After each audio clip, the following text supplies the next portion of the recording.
మరి ఈరోజు మన నర్సీపట్నంలో మన మహారాజా అర్బన్ బ్యాంక్ ఓపెన్ చేయడం చాలా ఆనందంగా ఉంది. ఎందుకంటే మీ అందరికీ తెలుసు ఈ కార్యక్రమానికి చాలా ముఖ్యమైన వ్యక్తులు కూడా వచ్చారు. వీరు చైర్మన్ గారు కృష్ణరాజు గారు, ఇతనే ఫౌండర్ ఈ బ్యాంక్కి. అంటే వాస్తవంగా చెప్పాలి, నిజం చెప్పాలంటే ఫౌండర్ అయినప్పటికీ కూడా అశోక్ గజపతి రాజు గారి ప్రోత్సాహంతో కుటుంబ సభ్యులు, వీళ్ళందరూ కూడా కుటుంబ సభ్యులాగా ఉండి వారు సహకారంతో వారి ఆశీర్వాదంతో స్టార్ట్ చేశారు ఈ బ్యాంకు. ఫస్ట్ ఇది నర్సీపట్నంలో 11వ బ్యాంకు, అంతే కదండి, 11th బ్రాంచ్. ఫస్ట్ బ్రాంచ్ నేనే ఓపెన్ చేశాను. అశోక్ గారు, ఇదే ఫోటో, అశోక్ గారు నేను. ఎప్పుడండి? 5 మే 2000 సంవత్సరంలో ఓపెన్ చేసాం ఫస్ట్ బ్రాంచ్. 25 ఇయర్స్లో అంచెలంచెలుగా ఎదుగుతూ బ్రహ్మాండంగా ప్రజల ఆదరణ పొంది బ్యాంక్ ఒక రెప్యుటేషన్ తీసుకొచ్చారు. మహారాజా బ్యాంక్ అంటే ఒక నమ్మకమైన బ్యాంక్ అన్నటువంటి పేరు తీసుకొచ్చారు. అలా ఒక్కొక్కటి పెంచుకుంటూ 11th బ్యాంక్ ఇది ఇక్కడ మన నర్సీపట్నంలో ఓపెన్ చేయడం నాకు ఆనందంగా ఉంది.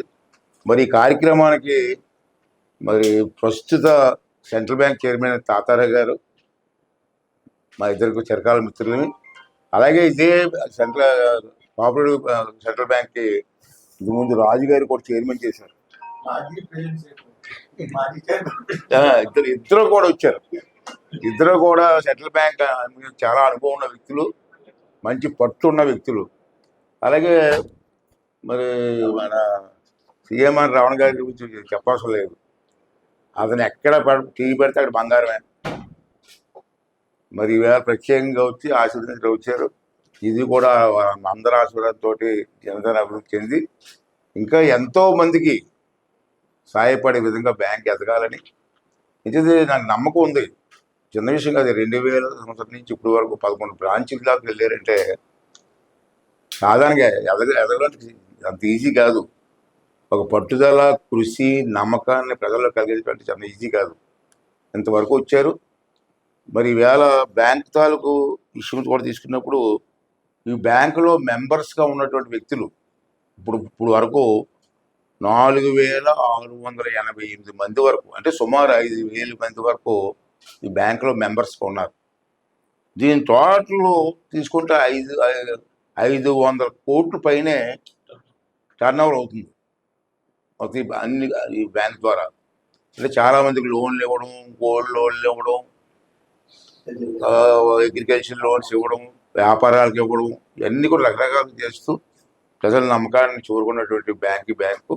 ఇక్కడ నర్సీపట్నం కూడా మీకు తెలుసు దినదిన అభివృద్ధి చెందుతుంది. 83లో నేను ఎమ్మెల్యేగా అయినప్పుడు ఉన్న పరిస్థితికి ఇవాళ పరిస్థితికి చాలా తేడా వచ్చింది.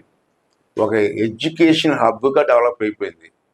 ఎప్పుడైతే ఎడ్యుకేషన్ హబ్గా డెవలప్ అయిందో ఇవాళ చూశారు మార్కెట్. నర్సీపట్నం మార్కెట్ ఎంత పెరిగిందంటే ఇప్పటికి మనకి దానికి కూడా కారణం ఉంది. ఇక మనకి నర్సీపట్నం ఏజెన్సీ ముఖద్వారం. చింతపల్లి కానీ, పాడేరు కానీ, అరకు వరకు ఏజెన్సీ పంటలన్నీ కూడా మార్కెటింగ్కి వెళ్ళాలంటే త్రూ నర్సీపట్నం మీదుగానే వెళ్ళాలి. అంచేత మన నర్సీపట్నం అనుకోని విధంగా డెవలప్ అవుతూ వస్తుంది. మంచి ఎడ్యుకేషన్ సెంటర్స్ వచ్చాయి. ఈ మధ్యన మాకారపాలెంలో ఇండస్ట్రీస్ కూడా వస్తున్నాయి. అప్పుడే ఆల్రెడీ 3 ఇండస్ట్రీస్ శాంక్షన్ అయ్యాయి. రాబోయే రోజుల్లో ఇంకో 2 సంవత్సరాలు ఒక 2-3 రావచ్చు. ఇవన్నీ అవుతే ఒక టౌన్షిప్ డెవలప్ అవుతుంది. టౌన్షిప్ డెవలప్ అయితే ఈ బ్యాంక్స్ తాలూకు అవసరం కూడా మనకి ఎంతో ఉంటుంది.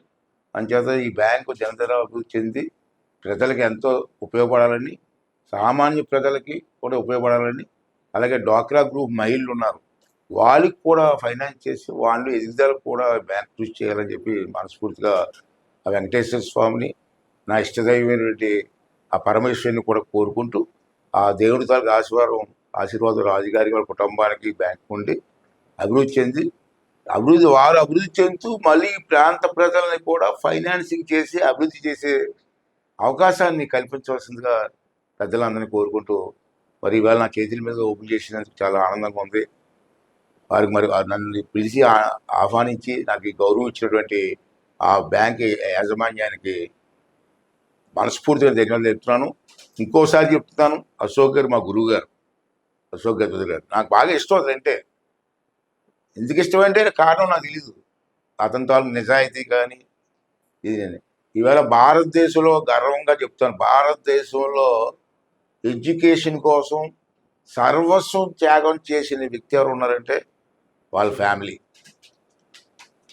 ఇవాళ ఒక సెంటు భూమి అంటే ఎవడెవట్లేదు. అలాంటిది వందలాది ఎకరాలు ఫ్రీగా ఇచ్చేదండి మహానుభావుడు వాళ్ళ కుటుంబం. విజయనగరం కోట ఇవాళ అమ్మితే కొన్ని వందల కోట్లు, వందల కోట్లు 1000 కోట్లు వస్తుంది. అటువంటి కోటను కూడా ఫ్రీగా ఇచ్చాడు. ఇంకోటి చెప్పట్లేదు మనం, మీరందరూ కూడా ఇదంతా ఒక ఎత్తు అండి. కోరుకొండ సైనిక్ స్కూల్ అండి, Korukonda Sainik school one of the best school in India. అటువంటి స్కూల్ ఆ రోజులు పెడుతున్నప్పుడు సెంట్రల్ గవర్నమెంట్ మేము స్కూల్ ఇస్తాం, ల్యాండ్ ఇవ్వమంటే ఎంత అండి ల్యాండ్ అది? ఒక 340 ఎకరాలు సెంట్రల్ గవర్నమెంట్ అనౌన్స్ చేశారు, ఎవరన్నా ల్యాండ్ ఫ్రీగా ఇస్తే నేను స్కూల్ ఇస్తామని. 340 ఎకరాలు ప్యాలెస్ అండి, పెద్ద ప్యాలెస్, ప్యాలెస్ అండి. ప్యాలెస్ తో పాటు 340-350 ఎకరాలు ఫ్రీగా ఇచ్చేదండి కోరుకొండ సైనిక్ స్కూల్ కోసం. అది one of the best Sainik school in India. అటువంటి ఎడ్యుకేషన్ కోసం సర్వస్వం త్యాగం చేసినటువంటి మహనీయుడు అశోక్ గారు. ఆ మహనీయుడితో ఆశీర్వాదం కూడా ఈ బ్యాంక్ ఉంది, వీరికి ఉంది. అంత మహనీయుడితో ఆశీర్వాదం కూడా ఉంది.